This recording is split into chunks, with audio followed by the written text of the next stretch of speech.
ڈالروں کی اب یلغار. اب یہاں پر امریکی سرمایہ اور ڈالر چاہے مشرق سے آئے چاہے مغرب سے آئے وہ یہودیوں کا اعلی کار ہے. آپ نے اگر $1 نوٹ کا اگر کبھی نقشہ دیکھا ہو، اس کے اوپر جو سگنیا بنا ہوا ہے، جو نشان ہے، وہ کیا ہے؟ پیرامڈ، احرام مصر. یہ کن کے لیے اہمیت رکھتے ہیں؟ ہزارہا یہودیوں کا خون اور ان کی ہڈیاں ان پیرامڈز کے تلے دبی ہوئی. جب یہ احرام بنائے گئے تھے، یہ یہودی وہاں غلامی کے دور میں تھے، بیگار ان سے لی جا رہی تھی. بڑے بڑے پتھر جب گرتے تھے تو پسنے والے یہودی ہوتے تھے. یہ ان کی اپنی جیسے ہولوکاسٹ، جیسے انہوں نے اس کو اپنا سمبل بنایا ہوا ہے، اسی طریقے سے پیرامڈ، مصر کا پیرامڈ، یہ گویا کہ ان کے اس زوال کا ایک نشان ہے. اور اس پر ایک آنکھ بنی ہوئی ہے، ایک آنکھ، کانے دجال کی آنکھ، وہ دیکھ رہی ہے. عجیب ہے یہ سمبل. نیچے لکھا ہوا ہے نووس آرڈو سکلورم، اور یہ در حقیقت 1776 جو نیچے لکھا ہوا ہے وہ رومن حروف کے اندر یہ 1776 ہے، جو میں بتا چکا ہوں آرڈر آف الومناٹی وساپ نے قائم کیا تھا. عام دنیا یہ سمجھتی ہے کہ شاید یہ امریکہ کا یوم آزادی ہے، سن آزادی ہے. 1 مئی اس آرڈر آف الومناٹی کی تاسیس 1 مئی کو ہوئی ہے. یہ 1 مئی جو منایا جاتا ہے، دھوکہ یہ دیا گیا ہے کہ یہ شکاگو کے جو مزدور ہیں ان کی یادگار ہے. حقیقت میں یہ 1 مئی اور 1776 آرڈر آف دی الومناٹی کی تاسیس کی تاریخ ہے. ڈالر میرے اس دیش کو ناپاک نہ کرنا. اور میں تو انہیں داد دیتا ہوں، جو کچھ انہوں نے، شاعر کہتے ہیں اس کو جو صاحب شعور ہے، اس صاحب شعور نے جو مشاہدہ کیا ہے کہ ڈالر آئے گا تو کیا آئے گا ہمارے ہاں. میری تو فکر کے اندر رچ بس گیا ہے.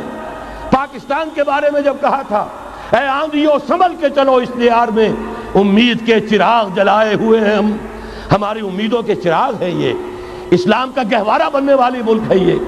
اس کو ہم نے قائم کیا تھا اسلام کے لیے. یہ آندھیاں نہ چلیں. اس ملک کو ہم نے اسلام کے چراغ جو ہے ہم نے اس میں روشن کیے ہوئے ہیں. اے آندھیوں سنبھل کے چلو اس دیار میں، امید کے چراغ جلائے ہوئے ہیں ہم. بہرحال یہ تیسرا سیلاب ہے، ننگی سرمایہ داری، جس کی پھر لعنتیں ہوتی ہیں. ایک طرف فقر، ایک طرف احتیاج، ایک طرف بھوک، ایک طرف دولت کے انبار. پہلے بھی ہمارے ہاں فرق کم نہیں ہے، لیکن اب جو ہوگا، اگر یہ بات پوری ہو گئی تو وہ ننگی سرمایہ داری. اور سرمایہ داری ہی در حقیقت یہود کا سب سے بڑا ہتھ کنڈا ہے. یہ بینکنگ کا نظام، یہ سارا کا سارا سودی نظام، یہ IMF، یہ ورلڈ بینک، یہی تو ان کے سب سے بڑے ادارے ہیں. تو واقعہ یہ ہے کہ 3 طرف سے ہم پر حملہ ہو رہا ہے. اور یہ سود کے بارے میں کیا کہا تھا اقبال نے؟ از ربا آخر چمی زائد فتن. اس سود کے ام الخبائث کے پیٹ سے سوائے فتنوں کے اور کیا برآمد ہو سکتا ہے؟ کس نداند لذت قرض حسن. کسی کو قرض حسنہ کی لذت یاد نہیں رہی. بغیر سود کے قرض دو. تمہارے پاس فاضل رکھا ہوا ہے، کسی بھائی کو دو کہ وہ اپنی معاشی گاڑی کا پہیہ چلا لے، پھر اصل واپس لے لینا. اگر اتنی ہمت نہیں ہے کہ ان تصدقوا فهو خیر لکم، صدقہ ہی کر دو تو سب سے اچھا ہے. دے ہی ڈالو اپنا فاضل سرمایہ. یسألونک ماذا ينفقون قل العفو. مت رکھو اپنے پاس، یہ گندگی ہے. لیکن اگر بڑے ہی کم ہمت ہو تو کم سے کم قرض حسنہ دو، اپنی اصل رقم واپس لینا. کس ندانت قرضت لذت قرض حسن. از ربا جاں تیرا دل چوں خشت و سنگ. اس لیے کہ سود کے ذریعے سے انسان کے اندر تاریکی پھیل جاتی ہے.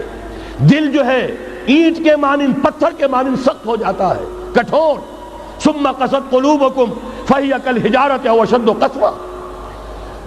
آدمی درندہ بے دندان و چنگ، اور انسان بغیر اس کے کہ بھیڑیوں والے دانت ہوں اور بھیڑیوں والے پنجے ہوں، بھیڑیا بن جاتا ہے. بہرحال اب کرنے کا کام کیا ہے اس کو سمجھیے. اس پوری صورتحال کا میں نے آپ کے سامنے نقشہ پیش کر دیا. ایک طرف مغرب سے نیو ورلڈ آرڈر، جو جیو ورلڈ آرڈر ہے، اس وقت کی سپریم پاور آن ارتھ، امریکہ کی سرپرستی میں بڑی تیزی کے ساتھ حملہ آور ہے.